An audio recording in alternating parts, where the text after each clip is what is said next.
오늘은 성경 전체의 흐름을 보자라는 제목으로 말씀을 나누겠습니다. 성도님들이 성경을 읽으시면서 하는 실수가 있으세요. 그건 이 성경의 원독자, 즉 1차적인 독자는 누구인지, 그리고 성경 이야기 속의 인물들이 어떠한 배경과 이해를 가지고 하나님과 예수님의 말씀을 듣고 이해한 건지를 고려하지 않고 그냥 성경을 보세요. 이게 무슨 말일까요? 예를 들어 볼게요.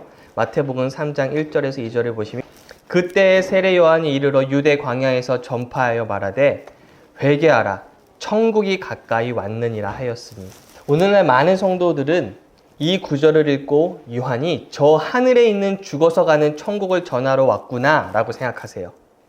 그런데 이 이야기를 들은 이스라엘 백성들은 이 천국이라는 말을 들으면서 저와 여러분이 이해하고 있는 하늘에 있는 그 천국을 생각했을까요? 또 마태복음 4장을 보면 예수님이 성령님에 이끌려 40일 동안 금식을 하시고 마귀에게 시험을 당하세요.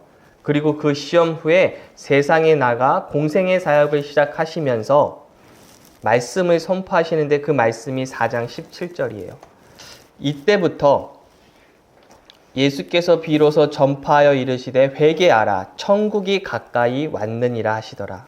예수님이 회개하라 천국이 가까이 왔느니라 말씀하시면서 저 하늘에 있는 저 천국을 의미했을까요? 아니에요. 여기서 말하는 세례 요한과 예수님이 말한 천국은 영어로 보면 Kingdom of Heaven이에요. 즉 하늘에 있는 왕국을 말해요. 왕국을 하니까 우리는 여호와 증인의 왕국 회관을 생각하실 수 있는데, 왕국이라는 것은 성경적인 단어예요. 영어 성경은 왕국이라는 뜻의 킹덤을 사용해요. 왕국을 어떻게든 다른 표현으로 쓰려는 시도로 나라라는 단어를 쓰는데, 왕국이라는 단어가 사실 가장 정확해요. 왜냐하면 왕이 다스리는 통치 체제를 가지고 있는 나라, 그게 바로 왕국이죠. 그런데 왜 우리나라 성경은 천국이라고 번역했을까요? 우리나라 성경은 아무래도 중국 성경을 번역하다 보니까 하늘천, 나라국, 그래서 천국으로 번역했어요. 그러면 예수님이 의미하신 천국은 과연 무엇이었을까요? 다니엘서 2장에 하나님은 당시에 온 세상에서 가장 강력했던 느부갓네살 바벨론 왕에게 이와 같은 형상을 보여주셨어요. 그래서 느부갓네살 왕이 저 형상이 무슨 뜻인지 고민하는데 다니엘이 저 형상이 무엇을 의미하는지를 해석해요. 이 형상은 세상 왕국이 어떻게 변천해 가는지를 보여주는 형상이에요. 오늘은 다니엘서를 나누는 것이 아니기 때문에 간략히 설명하면 저 머리에 있는 저 금은 느부갓네살의 바벨론 왕국, 그 다음 가슴과 팔의 은은 메데 페르시아 왕국, 또 배와 넓적다리의 놋은 그리스 왕국, 종아리의 쇠는 로마 제국이고, 그리고 적그리스도가 다스리는 쇠와 진흙으로 된 발이 적그리스도의 왕국이에요. 그리고 마지막 저 돌이 메시아가 다스리는 왕국을 말해요. 저 돌이 저 형상을 깨뜨려서 모든 인간의 왕국은 끝이 나고 하나님의 나라가 세워질 거예요.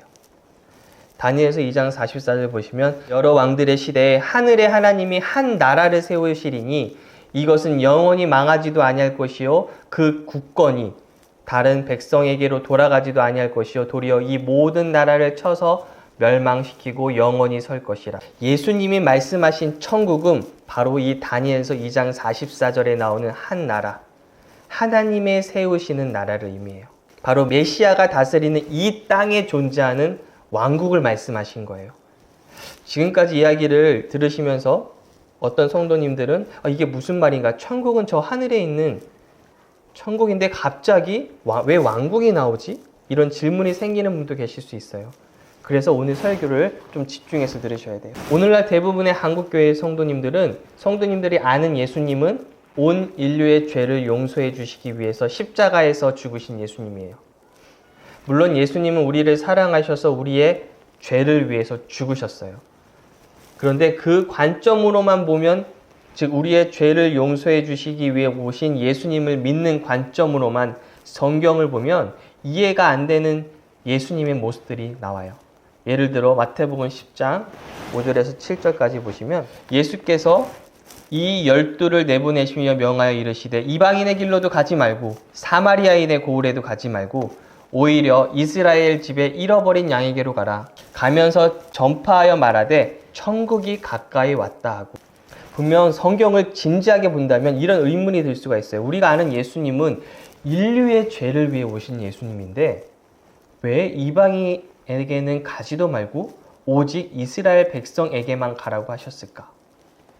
또 수로보니게 여인의 경우를 보세요. 마가복음 7장 25절부터 이에 더러운 귀신들이 어린 딸을 둔 한 여자가 예수의 소문을 듣고 곧 와서 그 발 아래에 엎드리니 그 여자는 헬라인이요 수로보니게 족속이라 자기 딸에게서 귀신 쫓아내 주시기를 간구하거늘 예수께서 이르시되 자녀로 먼저 배불리 먹게 할지니 자녀의 떡을 취하여 개들에게 던짐이 마땅치 아니하니라. 자신의 딸을 구해달라는 여인에게 절박한 심정을 가진 이 여인에게 나는 이스라엘 집에 잃어버린 양 외에는 다른 데로 보내심을 받지 아니하였다. 그리고 자녀를 먹게 할 것을 개들에게 던짐이 마땅치 않다. 이렇게 말씀하시는 거예요. 왜 그러셨을까요? 그녀의 끈질긴 믿음을 보시기 위해서 그러신 건가요? 아니면 정말로 예수님의 사역은 이스라엘에게만 보내심을 받았던 걸까요? 만약에 우리의 죄를 위해 죽으신 예수님만 아는 신앙을 가지고 있으면 이렇게 해석해요. 아, 이 수로보니게 여인을 보고 예수님이 믿음의 인내의 중요성을 보여주시기 위해서 그러신 거야. 그래서 그렇게 하신 거겠지. 이러한 영적인 교훈밖에 얻을 수 없어요. 하지만 아까 말씀드린 것처럼 예수님이 말씀하신 천국이 바로 이 땅에 임하는 하나님의 왕국이라는 것을 이해하신다면, 그리고 성경의 큰 그림을 보게 된다면 예수님이 이렇게밖에 말씀하실 수밖에 없었구나를 알게 돼요. 그래서 오늘 성경 전체를 좀 큰 그림으로 보는 시간을 가지겠습니다. 여러분, 성경의 가장 큰 주제는 뭘까요? 구원.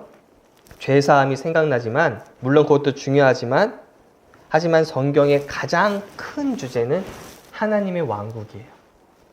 아까 말했던 것처럼 왕국이라는 단어가 우리에게 너무 익숙하지가 않아요. 먼저는 우리나라 성경이 왕국이라는 단어를 사용하지 않고 있고, 그리고 이 단어를 여호와의 증인이 종종 사용해요. 왕국회관. 그래서 왕국이라는 단어는 이단이 쓰는 단어가 아닌가라는 생각부터 들지만 킹덤, 왕국이라는 단어는 성경에 342번이나 등장하는 단어예요. 다만 우리나라 성경이 왕국이라고 번역하지 않았을 뿐이에요. 하지만 영어 성경을 보면 분명히 왕국을 가리키는 킹덤이라는 단어를 쓰고 있고, 헬라어도 마찬가지로 바실레이아, 즉 왕이 다스리는 나라를 뜻하는 단어를 사용해요. 전혀 이상한 단어가 아니에요. 이 시간에는 왕국이라는 단어를 사용할게요. 왜냐하면 나라를 다스리는 형태가 공화정도 있고 민주주의도 있고 여러 가지가 있지만 왕국이라는 것은 왕이 다스리는 나라라는 뜻이 아주 명확하게 있어요. 그리고 바로 이 왕국이라는 개념이 바로 성경의 가장 큰 주제예요. 창세기를 보면 하나님이 아담을 창조하셨죠. 그리고 아담에게 하시는 명령이 있어요. 창세기 1장 28절 보시면 하나님이 그들에게 복을 주시며 하나님이 그들에게 이르시되 생육하고 번성하여 땅에 충만하라. 땅을 정복하라. 바다의 물고기와 하늘의 새와 땅에 움직이는 모든 생물을 다스리라 하시니라. 그런데 이 명령의 내용은 다 왕국의 주제와 상관이 있는 내용이에요. 첫 번째, 생육하고 번성하라. 왕국을 이루기 위해서는요, 왕국을 구성하는 사람이 필요해요. 아담과 하와만 있으면 그건 왕국이라고 할 수가 없어요. 하나님이 지구 전체를 인간에게 주셨어요. 출발은 에덴 동산으로부터 시작하지만 그 전체 지구에 하나님의 백성들이 가득가득 차서 하나님의 하나님 되심을 인정하고 하나님이 주신 좋은 것을 누리고 그 지구를 다스리길 원하셨어요. 그게 바로 하박국 2장 14절에 나오는 물이 바다를 덮은 같이 여호와의 영광을 인정하는 것이 세상에 가득함이라. 온 세상에 하나님을 인정하는 사람들이 가득하기를 원하셨던 거예요. 그게 생육하고 번성하라에 나타난 하나님의 뜻이에요. 두 번째, 그리고 땅을 정복하라. 사람이 많아지는 건 이 땅을 정복하라와 연관이 있어요. 하나님의 왕국이 점점점 확장이 된다는 거죠. 그걸 뒷받침하는 게 땅을 정복하라는 단어인 카베시인데, 이 카베시라는 단어가 사무엘하 8장 11절에 나와요. 다윗 왕이 그것도 여호와께 드리니 그가 정복한 모든 나라에서 얻은 은금. 여기서 정복한이라는 단어가 카베시예요. 이걸 통해 무엇을 알 수 있나요? 정복은 누가예요? 왕이에요. 즉 왕이 정복한다는 거예요. 즉 아담은 왕적 신분이었다는 걸 알 수 있어요. 하나님이 이 땅에 왕국을 세우기를 원하셨고, 그래서 아담을 창조하시고 아담을 이 땅의 왕으로 세우셨어요. 아담을 하나님의 뜻을 온전히 집행하는, 수행하는 왕으로 세우신 거예요. 그러면 자연히 세 번째 명령이 이해가 돼요. 모든 생물을 다스리라. 다스리다는 단어는 라다라는 단어인데, 그가 왕이기에 다스리는 권세를 주신 거예요. 이 왕의 모습을 어디서 볼 수 있냐면, 모든 동물에게 하나하나 이름을 지어줘요. 이름을 주는 행위는 이름 받는 대상의 주인이라는 뜻이에요. 그리고 이 라다라는 단어는 다윗의 아들 솔로몬이 나라를 다스린다고 할 때 그 다스린다를 뜻하는 단어가 바로 이 단어예요. 왕이 통치할 때 쓰는 단어예요. 하나님은 이 땅에 왕국을 세우기를 원하셨고, 그 왕국의 왕으로 아담을 세우셨어요. 이 왕국은 하나님의 뜻이 온전히 이루어지는 완벽한 왕국이에요. 그리고 아담은 그 왕국에서 하나님의 뜻을 온전히 수행하고 집행하는 왕으로 지음을 받았어요. 그런데 또 중요한 게 있는데, 바로 아담의 두 번째 신분이죠. 그건 아담을 하나님 왕국의 왕뿐만 아니라 제사장으로 세우셨어요. 제사장이라고 해서 동물을 잡고 제사 드리는 그것만을 생각하는데, 제사장의 역할은 사람을 하나님께로 이끄는 거예요. 아담은 그의 자녀들에게 하나님에 대한 바른 지식을 가르쳐서 하나님께로 이끄는 책임이 있어요. 그게 제사장이 하는 일이에요. 하나님과 사람이 있으면 그 중간에 들어가서 사람에게는 하나님이 어떤 분이신지를 가르쳐주고 보여주고, 그리고 사람을 위해서는 하나님께로 인도해주고 기도해주는 역할이 바로 제사장이에요. 그러면 어떻게 아담이 제사장으로 지어졌다는 거 알 수 있나요? 창세기 2장 15절 보시면, 여호와 하나님이 그 사람을 이끌어 에덴 동산에 두어 그것을 경작하며 지키게 하시고, 2장 15절은 아담이 제사장으로 지어졌다는 걸 아는 중요한 구절이에요. 여기서 제사장이라는 걸 알게 해주는 단어가 경작하며 지키게 하시고예요.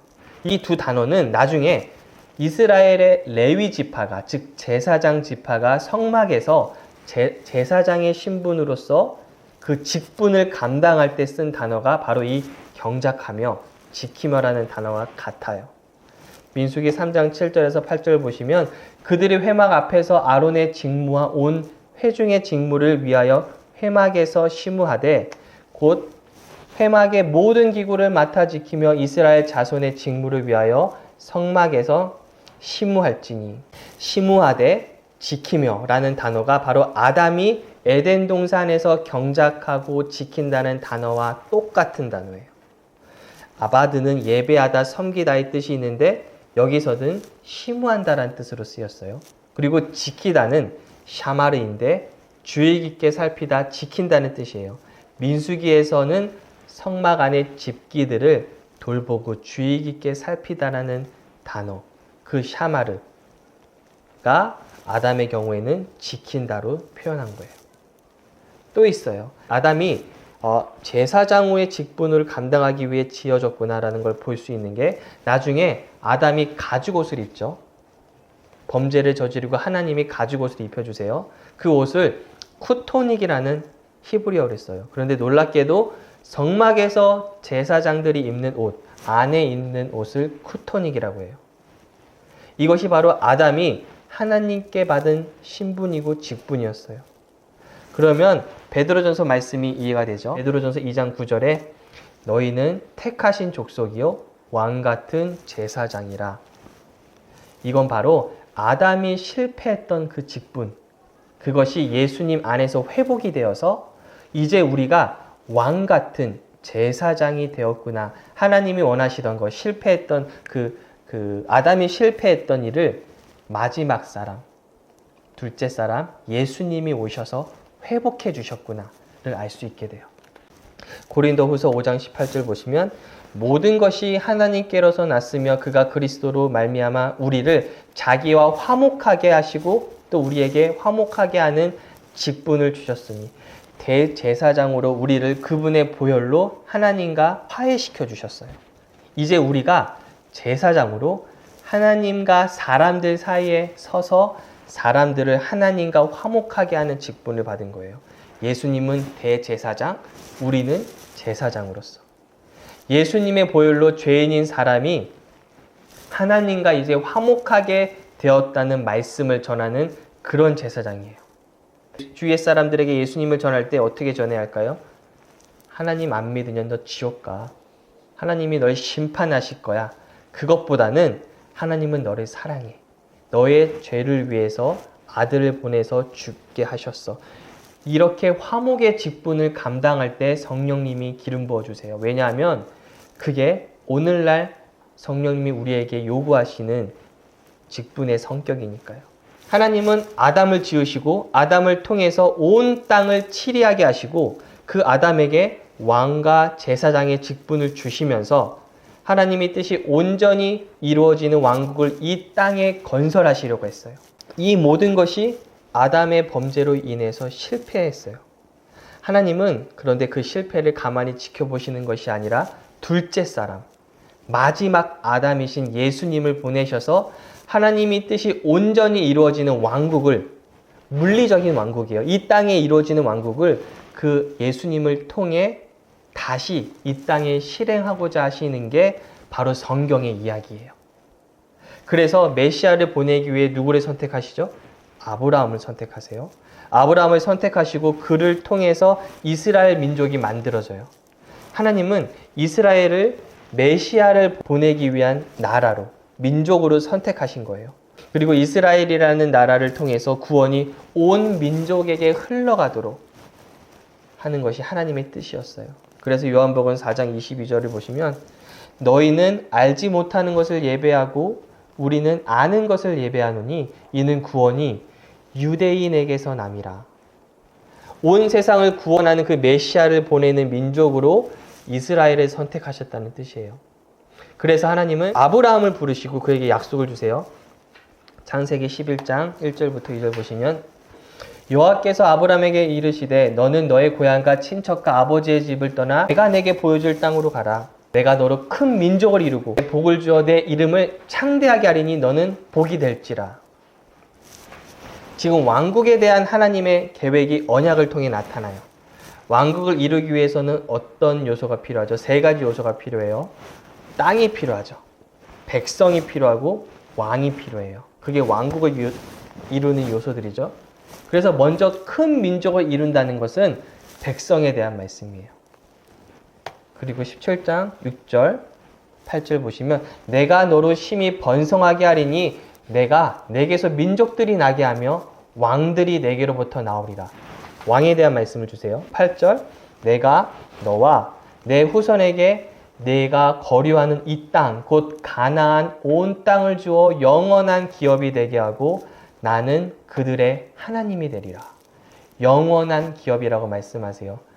이 말씀이 어떻게 정말인 거 아냐면은 2000년 이상 떠돌아다니던 이스라엘 백성이 1948년 5월에 다시 나라를 되찾아요. 말도 안 되는 일이 일어난 거예요.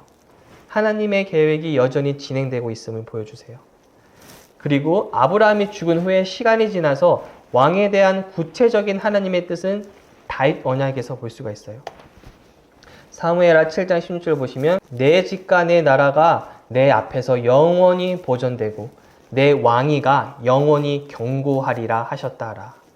하나님은 이스라엘을 통해서 메시아를 보내시고 왕국을 세우실 건데 특별히 다윗의 가문을 통해서 메시아를 보낼 거다라고 말씀하시는 거예요.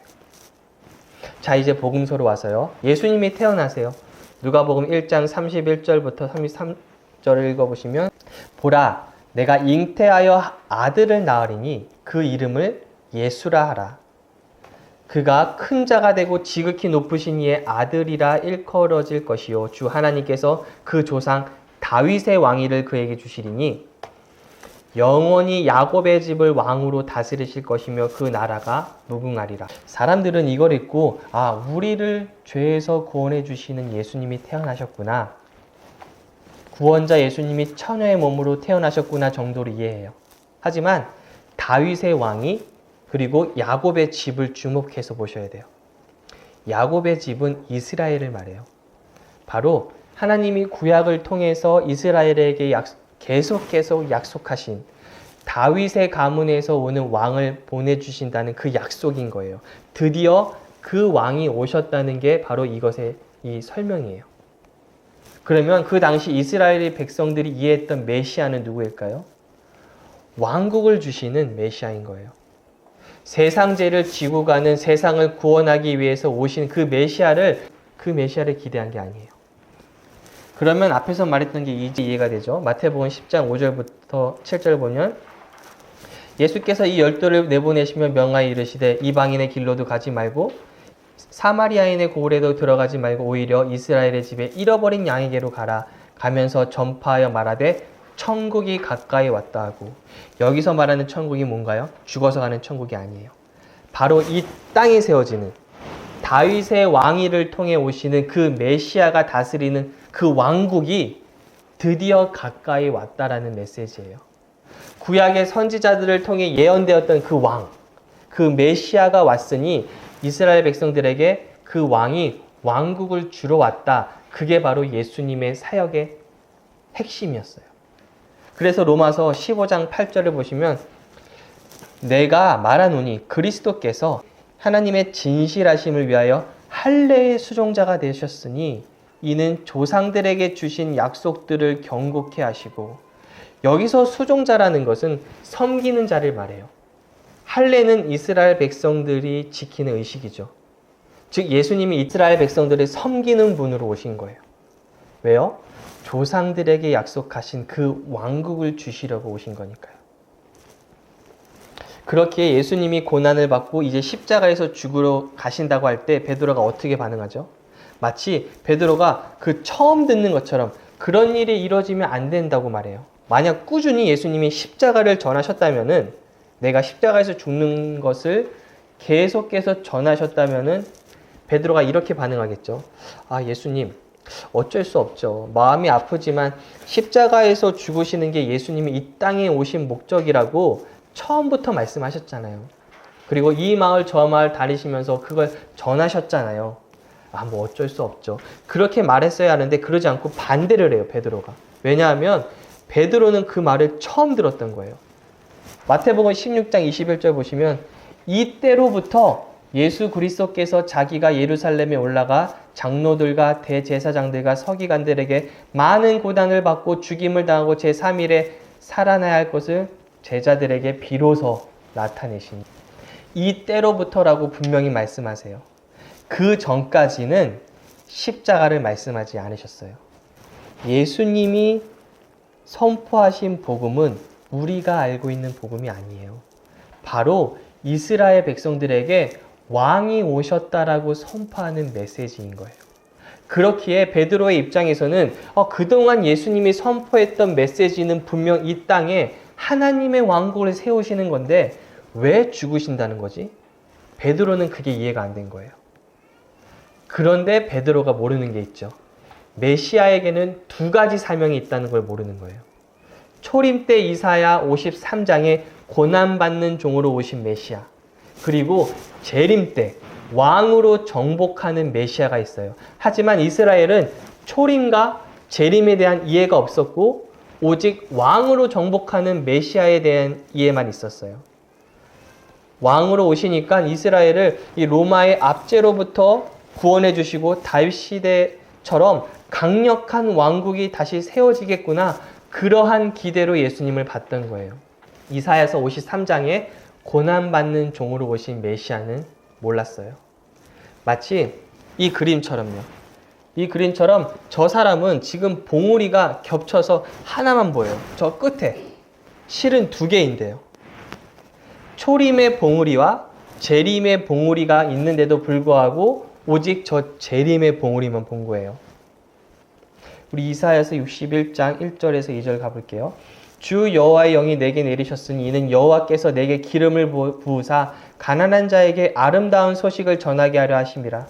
나를 보내사 마음이 상한 자를 고치며 포로된 자에게 자유를 갇힌 자에게 노임을 선포하며 여호와의 은혜의 해와 우리 하나님의 보복의 날을 선포하여 모든 슬픈 자를 위로하되. 이게 바로 메시아에 대한 예언이에요. 이 말씀을 예수님이 회당에서 사역을 시작하실 때 선포하세요. 그게 누가복음 4장 18절이죠. 주의 성령이 내게 임하셨으니 이는 가난한 자에게 복음을 전하게 하시려고 내게 기름을 부으시고 나를 보내사 포로된 자에게 자유를 눈먼 자에게 다시 보게 함을 전파하며 눌린 자를 자유롭게 하고. 19절 주의 은혜의 해를 전파하게 하려 하심이라 하였더라. 근데 뭔가 이상해요. 이사야서에서는 보복의 날을 선포한다까지 나오는데 예수님은 은혜의 해를 전파하려 하심이라 하시고 멈추세요. 두루마기를 덮으세요. 왜 그러셨을까요? 분명 예수님은 이스라엘에게 왕국을 주시려고 왔어요. 하지만 그 왕국을 주시기 위해 먼저 해결해야 될 문제가 있어요. 바로 죄의 문제예요. 죄의 문제를 해결하셔야만 그분을 받아들이는 자들에게 용서를 선포하실 수 있어요. 무조건적으로 용서를 선포하실 수는 없어요. 하나님은 공의로우시기 때문에 반드시 정의로운 방법으로 용서를 하셔야 돼요. 그래서 십자가에서 죽으셔야만 했어요. 그 결과로 예수님을 왕으로 인정하는 자, 그 왕국의 백성이 되고자 하는 자에게 용서를 선포하시고 그분을 끝까지 거부하는 자에게는 정복하시는 메시아로서 보복의 날을 선포하실 수가 있는 거예요. 그리고 예수님이 은혜해를 전파하려 하심이라 해서 멈춘 건 예수님의 초림 때는 고난받는 종으로서 십자가에서 죽으시는 사역이 먼저 이루어져야 됨을 말씀하신 거예요. 즉 재림 때 보복의 날을 선포하는 정복하는 메시아로 오시기 위해서는 먼저 해야 할 것이 있는데 바로 은혜의 해를 선포하는 고난의 종으로 오신 메시아가 되는 거예요. 그게 바로 초림의 사건이에요. 그런데 이스라엘은 끝까지 예수님을 거부해요. 그래서 마태복음 23장 37절 보시면 예루살렘아 예루살렘아 선지자들을 죽이고 내게 파송된 자들을 돌로 치는 자여 암탉이 그 새끼를 날개 아래에 모음같이 내가 내 자녀를 모으려 한 일이 몇 번이더냐. 그러나 너희가 원하지 아니하였도다. 29절 내가 너에게 이르노니 이제부터 너희는 찬송하리로다 주의 이름으로 오시는 이여 할 때까지 나를 보지 못하리라 하시니라. 끝내 자신이 메시아를 임을 거부한 유대인들에게 너희가 나를 간절히 찾을 때까지는 이제 나를 보지 못할 거다. 그 말씀하시는 거예요. 자, 이제 예수님이 죽으시고 이제 사도행전으로 가요. 그러면 질문이요. 사도행전에서 사도들이 전하는 그 복음은 어떤 복음이었을까요? 그 메시지의 핵심도 아직은 이스라엘의 왕으로 오시는 예수님이에요. 그렇기 때문에 사도행전 1장부터 9장까지 보시면 오직 유대인들을 위한 사역에만 집중이 돼요. 왜 그랬을까요?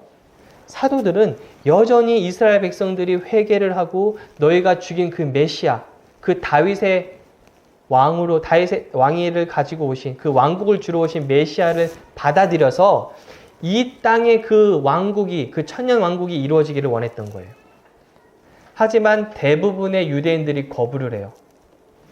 구원받는 유대인들도 많이 나오지만 민족적으로 유대 민족적으로 봤을 때는 여전히 거부해요. 그러자 이제 사도행전 10장부터 누가 등장하죠? 이방인이 등장하기 시작해요. 하나님이 베드로에게 고넬료의 집으로 가라고 하세요.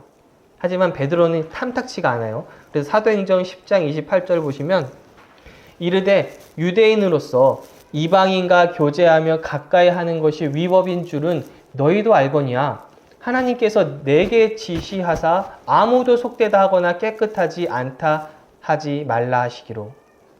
만약에 베드로가 교회에 대한 다른 이해가 있었다면 이런 말을 해서는 안 되죠. 베드로는 이방인은 안중에도 없던 거예요. 여전히 예수님이 왕으로 오셔서 이스라엘 땅에서 이스라엘의 왕으로 다스리시는 그걸 생각하고 있었어요. 하지만 이스라엘은 계속 거부하는 거예요. 처음에는 성부 하나님을 거부하죠. 메시아의 길을 예비하라고 보낸 하나님 아버지가 보내신 침례자 요한을 거부해요. 그리고 죽이죠. 그리고 아들 예수님도 거부해요. 그리고 마지막으로 사도들을 통해서 증언하시는 성령님을 거부하는 거예요. 삼위일체 하나님을 이스라엘 백성들이 거부하는 거예요. 그리고 나서 이제 하나님의 계획이 이방인을 중심으로 하는 교회로 옮겨가기 시작해요. 그래서 누가 등장해요? 바울이 등장하죠. 하나님이 이방인의 사도인, 은혜의 사도인 바울을 세우세요. 사도행전 초반을 보세요. 초반에는 베드로가 모든 이야기를 이끌어 나가요. 하지만 나중에는 전부 바울의 이야기만 나요. 베드로의 이야기는 더 이상 나오지가 않아요. 사도행전을 읽으실 때 그 변화를 주목하셔야 돼요. 그리고 바울의 메시지를 보면 사도들의 메시지와 달라요. 사도들이 예수님이 누구신가, 예수님은 왕이시다, 이스라엘을 위해서 보내신 그 하늘의 왕국을 우리에게 주러 오신 왕이다, 그 예수님이 누구신가에 집중했다면 바울은 예수님이 무엇을 하셨나 거기에 주목해요. 바울의 메시지의 핵심은 고린도전서 15장 3절부터 4절이에요. 내가 받은 것을 먼저 너희에게 전하였노니 이는 성경대로 그리스도께서 우리 죄를 위하여 죽으시고 장사 지낸 바 되셨다가 성경대로 사흘 만에 다시 살아나사, 바로 예수님이 하신 일의 핵심이에요. 이것이. 그리고 이건 바울을 통해서 교회에게 주신 메시지예요. 갈라디아서 1장 11절부터 12절을 보시면, 형제들아 내가 너희에게 알게 하노니 내가 전한 복음은 사람의 뜻을 따라 된 것이 아니니라. 이는 내가 사람에게서 받은 것도 아니요 배운 것도 아니요 오직 예수 그리스도의 계시로 말미암은 것이라. 바울은 그 당시 예수님에게 가르침을 받았던 베드로, 야고보, 요한에게 복음의 메시지를 배우지 않았어요. 그들과 교제는 했어요. 하지만 그들에게서 메시지를 배운 게 아니에요. 바울이 알게 된 이 복음의 메시지는 예수님이 직접 바울에게 계시해 주신 거예요. 그래서 베드로후서 3장 5절부터 16절 보시면은 또 우리 주의 오래 참으심이 구원이 될 줄로 여기라. 우리가 사랑하는 형제 바울도 그 받은 지혜대로 너에게 이같이 썼고, 또 그 모든 편지에도 이런 일에 관하여 말하였으되 그 중에 알기 어려운 것이 더러 있으니. 베드로가 지금 바울의 글을 읽으면서 알기 어려운 것이 있다고 말해요. 왜요? 예수님은 옆에서 가르침을 받았던 그 수제자 베드로가 왜 그런 말을 할까요? 그건 예수님이 조상들에게 약속한 왕국을 주러 오신 메시아라는 것에서만, 그거에만 집중했던 베드로에게 바울이 예수님께로부터 얻은 이 교회 시대의 메시지는 놀라웠던 거예요. 그래서 바울 서신은 복음서의 메시지와 달라 보여요. 왜 그런지는 우리가 지금 교회의 시대고 그 당시 사도들이 전했던 것은 왕국을 염두에 둔 거구나라는 것을 이해하셔야지 이야기가 쉬워요. 말씀을 마무리할게요. 저와 여러분이 이 성경의 큰 그림을 안다면 우리가 지금 어느 시대에 살고 있으며 지금 무엇에 집중해야 하는지를 알게 돼요. 바로 바울을 통해 계시된 복음이 우리가 집중해야 할 거예요. 예수님이 우리를 위해 십자가에서 이루신 그 일에 집중하는 거예요. 예수님 초림 당시에 이스라엘이 들었던 이스라엘 왕으로 오신 그 예수님이 아니라요. 다시 왕으로 오시는 예수님에 대해서 집중하는 시간이 와요. 언제일까요? 교회가 휴거된 후요. 이제 교회가 휴거된 후에 이 땅에는 7년 환란이 시작이 돼요. 그때 전하는 메시지의 핵심이 무엇일까요? 바로 왕으로 오시는 예수님. 이 땅에 하늘의 왕국을 세우기 위해서 오시는 예수님. 그게 바로 마태복음 24장, 25장이에요. 잠깐 마태복음 24장 13절부터 14절을 보실게요. 그러나 끝까지 견디는 자는 구원을 얻으리라. 이 천국 복음이 모든 민족에게 증언되기 위하여 온 세상에 전파되리니 그제야 끝이 오리라. 많은 사람들이 이 구절을 가지고 복음을 온 민족에게 빨리 전해야 끝이 온다라고 말해요. 이 구절을 가지고 우리가 빨리 복음을 전해야지 세상의 끝이 오고 예수님이 오실 거라고 생각해요. 근데 아니에요. 잘못 해석한 거예요. 물론 선교가 중요해요. 물론 우리가 땅끝까지 가서 복음을 전해야 되는데 이거는 그렇게 해석하면 안 돼요. 여기서의 천국 복음은 바로 예수님이 왕이시다.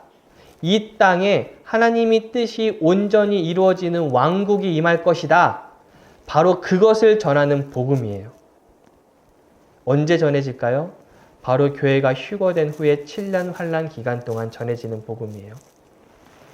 그제야 끝이 온다는 건 이 7년 환란이 끝난다는 말이고 끝까지 견딘다는 건 7년 환란의 고통 가운데 견디는 자를 말해요.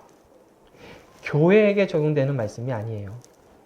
그리고 이 천국 복음을 누가 선포할까요? 바로 요한계시록 7장에 나오는 14만 4천 명이에요. 유대인 12지파에서 각 지파에서 12,000명이 나와서 14만 4천 명이 온 세상에 돌아다니면서 메시아가 온다. 예수가 왕이다를 선포하는 거예요. 지금 신천지가 14만 4천 명을 주장하고 있죠. 그들이 14만 4천 명이 아니에요. 지금 저와 여러분은 이 그림에 보이는 것처럼 이 골짜기 안에 교회의 시대에 살고 있어요. 이 교회는 구약 성도들에게는 감추어진 비밀이었어요. 이스라엘 백성들은 이방인이 구원받을 수 있다는 걸 상상도 못했어요. 하지만 이스라엘이 메시아를 거부하면서 교회의 시대가 시작되었고 지금까지 이어지고 있어요. 그래서 성경을 보실 때 이것은 교회 시대에 적용되는 말씀이구나. 그리고 또 오늘 나누었던 하늘의 왕국에 대한 메시지구나를 분별해서 보지 않으면 신앙생활이 뒤죽박죽 돼버려요. 어디서는 은혜로 구원받는다고 하는데 어디서는 또 끝까지 견뎌요. 끝까지 참고 끝까지 우리가 해야 된다고 하니까 뭐가 뭔지 잘 모르시는 거예요. 그렇게 말씀하시는 이유가 바로 성경의 큰 그림을 보지 못하기 때문이에요.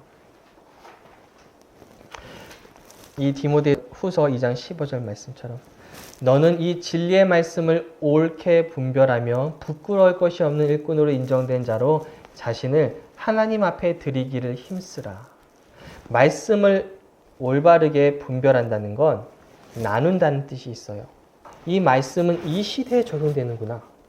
이 말씀은 지금 교회에게 하시는 말씀이구나. 이렇게 진리의 말씀을 옳게 분별할 수 있으셔야 돼요. 그렇지 않으면 헷갈리기 시작하고 그래서 자꾸만 어떤 사람은 신천지 이단에 빠지고 그런 일이 생겨요.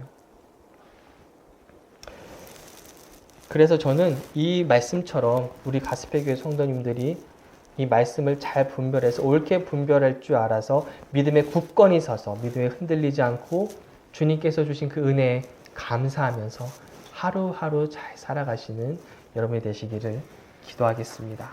네.